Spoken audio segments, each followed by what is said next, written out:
I didn't mean to deceive any of you. My situation here is quite complicated, Layla began to reason out, but the main culprit of the system in place is the military. However, the only reason they can enforce the rules is because of True Dream. True Dream only visited this military base. And they sent a kid? Vorden explained. I volunteered, Layla shouted, yet her eyes slightly twitched when she said those words. Once again, the group were deep in thought. I have an idea, Vorden said. When we went to the planet Kaladi and the Dalki attacked us, didn't they say they couldn't find 3 of the student bodies? That's right, Layla replied. They assumed they had died somewhere deep in the desert and their bodies were eaten.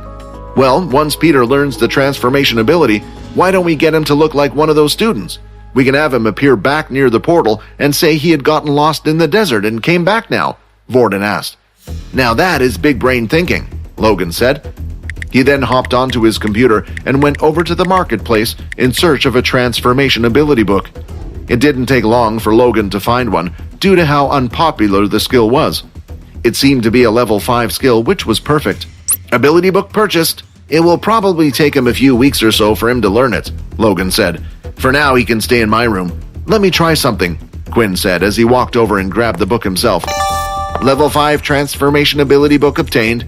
Would you like to store the book? No. Option to use the ability book on family member Peter. Would you like to use it? Maybe we won't have to wait at all, said Quinn as he accepted the system's suggestion. The book floated in the air and flew over to where Peter was. The pages turned and turned until they hit the very last one. Then the book started to disintegrate in front of everyone's eyes. Peter Chuck has successfully learned the ability Transform. Peter, do you want to try transforming into me? Quinn asked. As a tester, Peter did just that, and slowly his face started to reshape and reform into a second Quinn. It was nearly perfect. The others watching were amazed by this. In the room on Logan's computer, 3 different profiles were displayed. It was displaying information about the 3 missing students from the Dalki attack. Out of the 3, there were 2 that matched Peter the closest. Peter looked at the screen and carefully started to morph his face.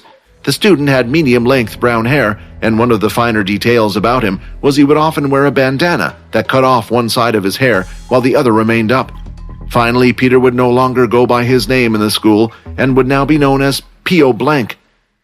While this all was happening, the groans from the back were heard as Erin lifted her body off the bed and touched her head. When she looked up, she could see the faces of everyone staring at her and a person she had never seen before. Who the heck is the new guy? Erin groaned. No one said a word, and after a few moments, she started to remember everything that had happened to her. Her last words with Jack and what he had planned to do with them. No, no, no, she started to scream. Calm her down before someone outside hears us, Vorden said. Want to watch more episodes of my vampire system? Follow Pocket FM Fantasy Chronicles. You can watch the next episode here in the playlist.